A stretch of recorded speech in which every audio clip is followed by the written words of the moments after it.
ඔබ තාම උතුම් සෝවාන් ඵලයට පත්ුනේ නැත්තම් තාම ඔබට කෘතවේදී වෙලා නැහැ. අර මල්ලිකා බිසව බලන්න. කොසල් රජතුමාගේ මල්ලිකා බිසවට බුදුරජාණන් වහන්සේ කතා කරන්නේ උපාසිකාව කියලා. සූත්‍රගත ධර්මයේදී මල්ලිකා බිසවට බුදුරජාණන් වහන්සේ උපාසිකාව කියලා කතා කරන්නේ. අසිදිසි දානය පූජා කරන්නේ මල්ලිකා බිසව. පින්වතුනි, මේ සම්මා සම්බුද්ධ ශාසනයක අසිදිසි දානය පූජා කරන්නේ එක්කනයි, ඒ තමයි මල්ලිකා බිසව. නමුත් මේසා අසිදිසි දානය පූජා කළා වූ මල්ලිකා බිසව බුදුරජාණන් වහන්සේ උපාසිකාව කියලා කතා කරපු මල්ලිකා බිසව මරණාසන්න මොහොතේ බිඳුණු සිල්පදයක් උපාදානය වෙලා සතියකට සතර අපායටයි වැටෙන්නේ. බලන්න, අසිදිසි දානය පූජා කළා, බුදුරජාණන් වහන්සේ උපාසිකාව කියලා කතා කළා. ඒ සෝවාන් ඵලයට පත් වෙලා හිටියේ නෑ පින්වතුනි. සෝවාන් ඵලයට පත් වෙලා හිටියේ නෑ. මරණාසන්න මොහොතේ අසිදිසි දානේ පින යටපත් වෙලා බිඳුණු සිල්පදයක් තමයි උපාදානයට ආවේ. අනසතියක් සතර අපාය. නමුත් පින්වතුනි, ඔබත් මමත් මරණාසන්න මොහොතේ ලෝභ ද්වේෂ මෝහ සිතුවිල්ලක් ඇති වෙලා සතර අපායට වැටුණොත් කල්ප ගානකින් ඔබටත් මටත් ගොඩ එන්න බෑ පින්වතුනි. මොකද අපි පිටිපස්සේ වන් සුන්දර සංස්කාර නැහැ. ඒ නිසා බුදුරජාණන් වහන්සේ දේශනා කරනවා, ඔබලා මේ ලෝක ධාතුවේ දුර්ලභම පළවෙනි අර්ථය දරාගත්ත පිරිසක්. මේ සිංහල බෞද්ධකම කියන්නේ මේ ලෝකේ දුර්ලභම අර්ථයක්. පින්වතුනි, ඒ නිසා ඔබ ලැබුවා වූ ඒ දුර්ලභ අර්ථය තේරුම් ගන්න. ඒ වගේම මේ ඇසෙන චතුරාර්ය සත්‍ය අපේ ගෞරවනීය සාමින් වහන්සේලා නිරතුරුව දේශනා කරන මේ චතුරාර්ය සත්‍ය කියන්නේ ලෝක ධාතුවේ දෙවෙනි දුර්ලභ අර්ථය. එහෙනම් ඔබ දක්ෂ වෙන්න, මේ සම්මා සම්බුද්ධ ශාසනයක ඉපදිලා මේ උතුම් චතුරාර්ය සත්‍යයන් ශ්‍රවණය කරලා ඒ උතුම් චතුරාර්ය සත්‍යය නුවණින් මෙනෙහි කරලා පින්වතුනි, තුන්වෙනි දුර්ලභ අර්ථය ජීවිතයට එකතු කරගන්න. ඒ උදෙසා ඔබ බුදුරජාණන් වහන්සේට කෘතවේදී වෙන්න. ඔබට කෘතවේදී වෙන්න. සෑම නිමේෂයකදීම හිතන්න, ඔබ තාම සතර අපායෙන් මිදලා නැත්තම් පින්වතුනි, අපි සෑම කෙනෙක්ම සතර අපායට විවෘතවයි ජීවත් වෙන්නේ. සතර අපායට විවෘතවයි ජීවත් වෙන්නේ. එහෙමනම් පින්වතුනි, අපි තාම උතුම් සෝවාන් ඵලයට පත්ුනේ නැත්තම් අපි කොතනද ඉන්නේ පින්වතුනි? ඒ තැනත් අපි දැනගන්න ඕනේ. මොකද සමහර පින්වතුන්ලා හිතනවා අපි තාමත් ඉන්නේ පෘථග්ජන කියන තැන කියලා. පින්වතුනි, තෙරුවන් සරණ පිහිටි කිසි කෙනෙක් පෘථග්ජන භාවයේ තුල නැහැ. ඒක හොඳින් තේරුම් ගන්න. පෘථග්ජන භාවය කියන්නේ තෙරුවන් ප්‍රතික්ෂේප කරන කෙනාටයි. ඔබලා සියලු දෙනාම තෙරුවන් සරණ පිහිටි අය, තෙරුවන් කරේ ශ්‍රද්ධාව ගරුත්වය ඇති කරගත්ත අය. එහෙනම් ඔබලා කිසිම කෙනෙක් පෘථග්ජන කියන තැනට නැහැ. ඔබලා සෑම කෙනෙක්ම පසු වෙන්නේ සද්ධානුසාරී ධම්මානුසාරී කියන තැන් දෙකෙන් එකකයි පින්වතුනි. සද්ධානුසාරී ධම්මානුසාරී කියන තැන් දෙකෙන් එකක. කවුද මේ සද්ධානුසාරී ධම්මානුසාරී දෙන්නා කියන්නේ? සෝවාන් මාර්ගය තුල ගමන් කරන දෙන්න පින්වතුනි. ඒ කියන්නේ අනිවාර්යෙන්ම ඔබලා උතුම් සෝවාන් මාර්ගය තුල ගමන් කරන සද්ධානුසාරී ධම්මානුසාරී කියන තැන ඉන්නවා. නමුත් පින්වතුනි, මේ සද්ධානුසාරී ධම්මානුසාරී දෙදෙනා අධික ලෙස පංච නීවරණයන් වැඩුවොත්, අසත්පුරුෂ ආශ්‍රයයට වැටුනොත්, අනිවාර්යෙන්ම මේ සද්ධානුසාරී ධම්මානුසාරී දෙදෙනා පිරිහීමටපත් වෙලා පෘථග්ජන තැනට වැටෙනවා. ඒක හොඳට තේරුම් ගන්න ඕන. අපි මේ මොහොතේ සද්ධානුසාරී ධම්මානුසාරී තැන හිටියත් සමාජය තුල වේගයෙන් වර්ධනය වෙන පංච නීවරණයන් ඉදිරියේ අසත්පුරුෂ ධර්මයන් ඉදිරියේ පින්වතුනි අපි සතිය සිහිය ඇති නොකරගත්තොත් අනිවාර්යෙන්ම අපිව පෘථග්ජන තැනට ඇද වැටෙන්න පුළුවන්. එහෙනම් ඔබ හොඳින් තේරුම් ගන්න, ඔබ අනිවාර්යයෙන්ම සද්ධානුසාරී ධම්මානුසාරී කියන සෝවාන් මාර්ගය තුල ගමන් කරන්නේ පින්වතුනි. එතකොට කවුද මේ සෝවාන් ඵලයට පත් වුණ කෙනා කියන්නේ? සෝවාන් ඵලයට පත් වුණා කියන්නේ අපි සෑම කෙනෙක් තුලම ඉන්ද්‍රිය ධර්මයන් පහක් වැඩෙනවා පින්වතුනි. මොනවාද ඒ ඉන්ද්‍රිය ධර්මයන්? සද්ධා, වීරය, සති, සමාධි, ප්‍රඥා. මේ ඉන්ද්‍රිය ධර්මයන් පහ විදර්ශනාත්මකව සමව වැඩුණ තැන අපි උතුම් සෝවාන් ඵලයට පත් වෙනවා. ඊට පස්සේ ඉන්ද්‍රිය ධර්මයන් බල ධර්මයන් හැටියට උතුම් රහත් ඵලය දක්වා වැඩෙනවා. ඒ කියන්නේ සෝවාන් ඵලයට පත් නොවූ අපි සෑම කෙනෙක් තුලම පින්වතුනි මේ ඉන්ද්‍රිය ධර්මයන් විදර්ශනාත්මකව වැඩිලා නැහැ පින්වතුනි. එතකොට මොනවද මේ ඉන්ද්‍රිය ධර්මයන්? සද්ධා, වීරය, සති, සමාධි, ප්‍රඥා. එතකොට දැන් බලන්න, ඔබ සද්ධානුසාරී කෙනෙක්ද ධම්මානුසාරී කෙනෙක්ද කියලා පින්වතුනි. කවුද මේ සද්ධානුසාරී කෙනා කියන්නේ? කෙනෙක් තුල තෙරුවන් කෙරෙහි ශ්‍රද්ධාව තියෙනවා, වීරයක් තියෙනවා. එයා ශ්‍රද්ධාවෙන් වීරයෙන් පින්කම් කරනවා. පාන්දර 4ට නැගිටලායි සිල් සමාදන් වෙන්න යන්නේ. පාන්දර 4ට නැගිටලායි දානෙ උයන්නේ. යොදුන් ගණන් ගෙවාගෙන පින්කම් වලට යනවා. ශ්‍රද්ධාවක් තියෙනවා, වීරයක් තියෙනවා. ශ්‍රද්ධාවෙන් වීරයෙන් පින්කම් කරලා එයා ප්‍රාර්ථනා කරන්නේ ඊළඟ ජීවිතේ මම සුන්දර දෙවියෙක් වෙනවා, මිනිසෙක් වෙනවා කියලා ප්‍රාර්ථනා කරනවා. මොකද කරන්නේ? අනිත්‍ය වූ සංස්කාරයන් ප්‍රාර්ථනා කරනවා. මේ පැත්තෙන් ශ්‍රද්ධාවක් තියෙනවා, වීරයක් තියෙනවා. ශ්‍රද්ධාව වීරය උපයෝගී කරගෙන එයා සමාධිය ප්‍රඥාව වඩා ගන්න දක්ෂ නැහැ පින්වතුනි. එයා අනිත්‍ය වූ සංස්කාරයන් ප්‍රාර්ථනා කරනවා. මේ පැත්තෙන් ශ්‍රද්ධාව වීරය උඩට යනවා, මේ පැත්තෙන් සමාධිය ප්‍රඥාව පහළට යනවා. අන්න එයා සද්ධානුසාරී කෙනා. එහෙනම් ඔබ බලන්න, ඔබ සද්ධාවෙන් වීරයෙන් පින්කම් කරමින් ඔබ තාමත් ප්‍රාර්ථනා කරන්නේ ඊළඟ ජීවිතේ මනුස්ස ජීවිතයක්, දිව්‍ය ජීවිතයක්, රූපාවචර අරූපාවචර බ්‍රහ්ම ජීවිතයක්ද?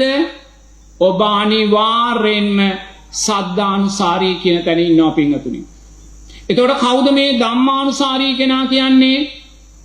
එයා තෙරුවන් කරේ ශ්‍රද්ධාව එයාට තියෙනවා, වීරයක් තියෙනවා. එයා ශ්‍රද්ධාවෙන් වීරයෙන් ධර්මය හදාරනවා, ධර්මය කතා කරනවා, ධර්මය සාකච්ඡා කරනවා, ධර්මය දේශනා කරනවා.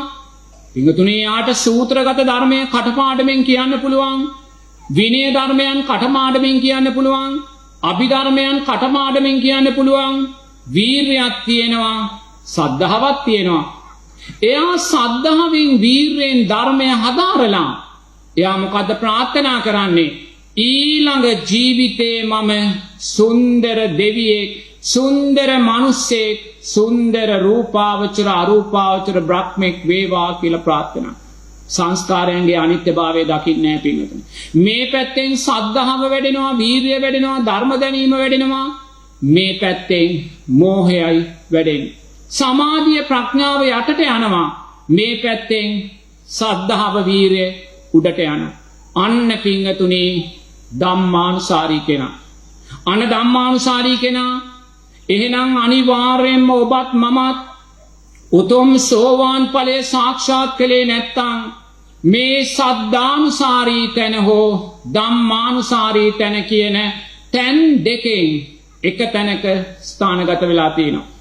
එතකොට මේ සද්ධානුසාරී ධම්මානුසාරී දෙන්නාගෙන් වඩාත් පහසුවෙන් සෝවාන් ඵලය කරා යන්න පුළුවන් කාටද පින්වතුනි?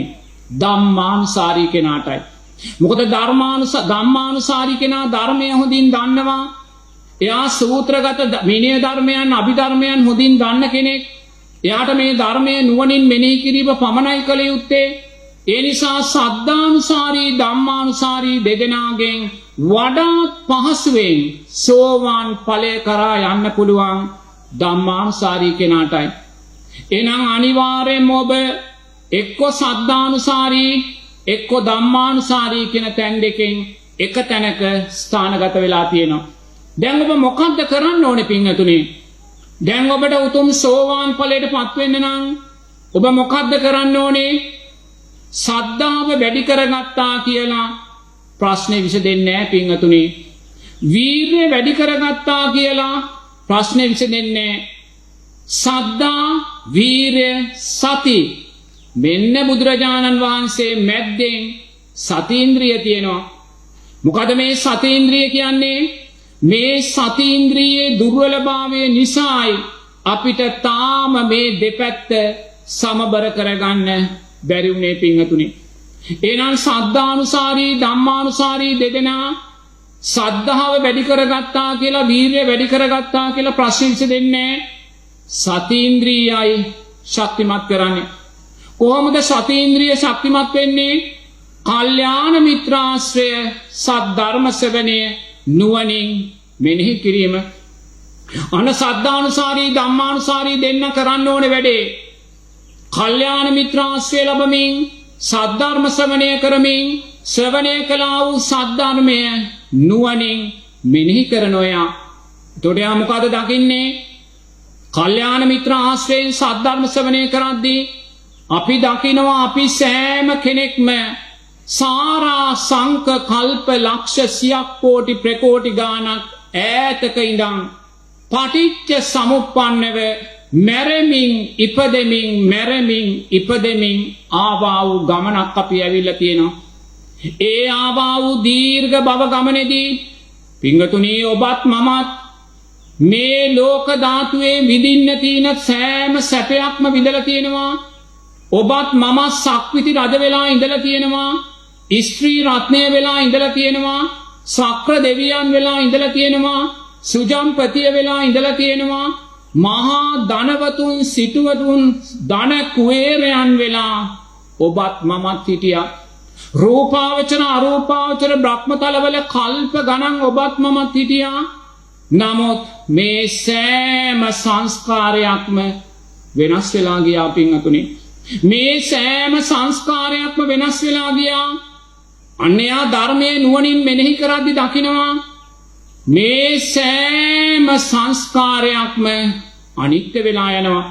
එයා මොකද කරන්නේ? එයා සද්ධාවෙන් වීර්යෙන් පින්කම් කරලා මේ සියලු සංස්කාරයෝ අනිත්‍යයි කියලා දකිද්දී මෙන්න මේ පැත්තෙන් සමාධිය ප්‍රඥාව උඩට එනවා පින්වතුනි. මෙන්න මේ පැත්තෙන් සමාධිය ප්‍රඥාව උඩට එනවා. ඇයි?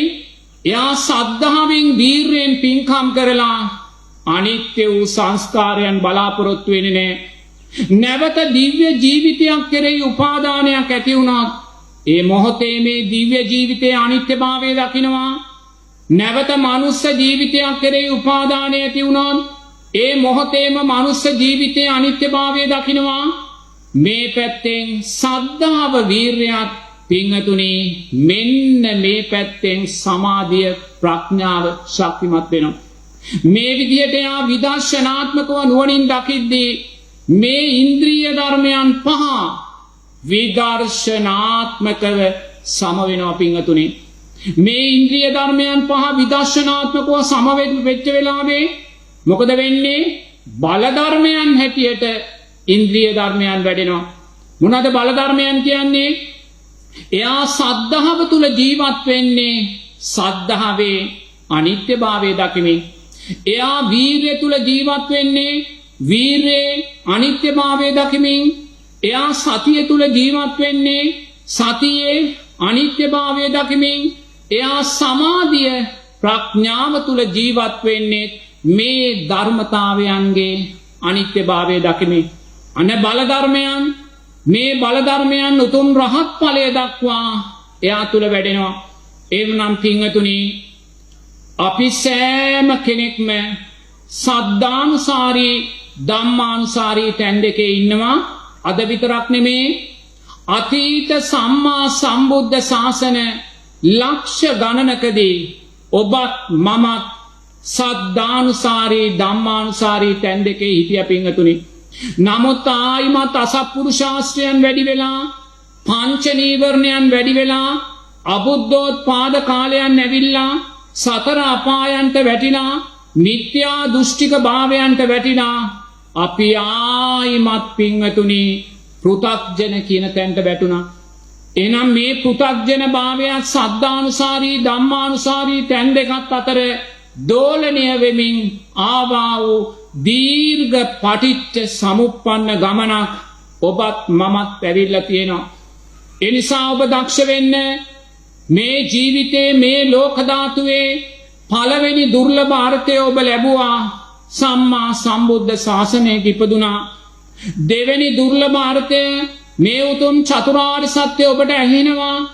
ඔබ දක්ෂ වෙන්න මේ උතුම් චතුරාර්ය සත්‍යය නුවණින් මෙනෙහි කරලා පින්වතුනි උතුම් සෝවාන් සකෘදාගාමි අනාගාමි අරිහත් ඵලයන් සාක්ෂාත් කරගන්න එදාටයි ඔබ ඔබට කෘතවේදී වුණා වෙන්නේ.